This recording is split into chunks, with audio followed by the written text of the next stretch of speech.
Quand on pense à une perquisition de police, on s'imagine souvent ce qui se passe dans NCIS, Esprit criminel ou encore la série SWAT. Mais est-ce que c'est vraiment la réalité? On a enquêté pour le savoir. Mammouth.media. C'est avec la section Atteinte aux biens et aux personnes de la zone de police Montgomery que nous sommes allés en immersion. Après le briefing, nous avons demandé à quelques policiers comment ils se sentent avant le début de l'opération. Il y a toujours un peu plus de stress, vu que je dois faire le bleaching. On ne sait jamais ce qui va se passer, on ne sait jamais s'il va être réveillé, si on va être vu. Mais pas trop pour ne pas bien réagir. Je pense que ça améliore la réaction. Il y a plus de stress quand le target est connu, quand il est connu pour rébellion, quand il est connu pour armes, parce que là, tu as plus de danger pour nous. Ce qui est normal, je pense. Moi, je suis surexcitée là, depuis hier. En fait, j'espère juste qu'il est chez lui et que ça sera hyper positif, quoi. En fait, ce qu'on espère quand on a une perquisition, c'est déjà d'avoir le suspect.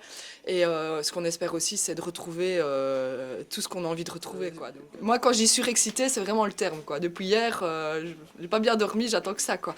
Parce qu'en fait, il faut juste se rendre compte, c'est des jours et des jours de travail, quoi. Vraiment. Donc c'est pas une heure où on rédige un petit peu, c'est des jours de travail. Et nous, on a contact avec les victimes et franchement, ça nous prend à cœur. Moi, en tout cas, j'ai envie d'aller l'arrêter, quoi, franchement. Plus de temps à perdre, il faut se mettre en route. L'équipe charge le matériel et se met en chemin vers les lieux. Joëlle, la chef de la section, nous raconte ce à quoi elle pense pendant le trajet. Alors l'arrivée sur les lieux, puisqu'on ne sait pas trop bien sur quoi on va tomber, donc on fait toujours une préparation en amont. Donc on fait une analyse de risque qui comprend le nombre d'habitants à l'adresse, s'ils sont connus de la justice, si des armes sont présentes.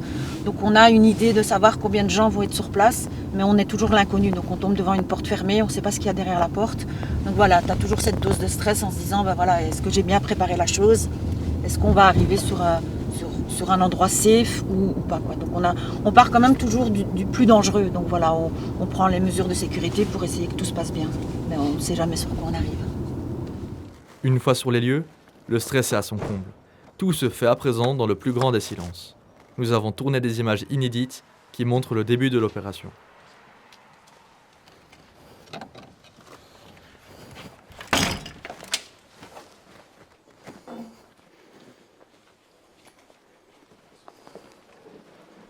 C'est la police! Ouvrez!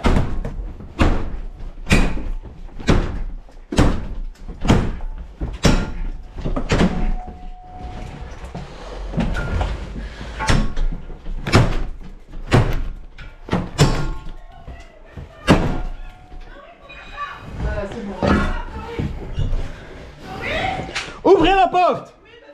Ouvrez la porte! Reculez, monsieur, je vais ouvrir, s'il vous plaît! Ouvrez!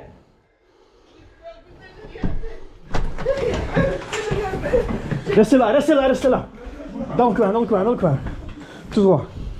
On n'a pas là pour vous. On est là pour ton fils. Vous l'avez entendu? C'était une porte protégée, complètement en fer. Même le chambranle était en fer, impossible là. Il a commencé à taper 20 fois. Il n'arrivait pas. Et puis ça a commencé à gueuler dans l'appartement. On s'est réveillé, on a pris peur. Et on est venu nous ouvrir. Ce qui est bien aussi. Le suspect sous contrôle et la zone sécurisée, l'équipe se met à fouiller les lieux à la recherche d'éléments qui aideront l'enquête. C'est seulement quand le suspect a été transporté et mis en garde à vue que ces policiers peuvent relâcher la pression. On retrouve la chef de section pour débriefer de ce début de journée. Comment est-ce qu'on se sent quand on termine une perquisition? Déjà très rassurée parce que tout s'est bien passé. Donc ça c'est la première chose la plus importante, c'est de savoir que tout le monde va bien, aussi bien de mon côté que du côté des gens chez qui on a été. Ça c'est primordial. Puis voilà, je trouve que ça s'est relativement bien passé. On a eu un peu de difficulté pour entrer dans les lieux. Donc il ne faut pas perdre de vue qu'on rentre dans une sphère de vie privée, qu'on viole un peu l'intimité de ces gens en rentrant chez eux. Donc voilà, c'est traumatisant pour les personnes chez qui on vient. Non seulement pour le suspect qu'on arrête, mais surtout pour son entourage. Oui, alors nous, c'est le début de notre journée, donc voilà, on dort déjà mal parce qu'on a une nuit un peu stressante, parce qu'on va se rendre chez des gens et on l'inconnu. On se réveille à la préparation, on se rend sur place, l'adrénaline est au maximum.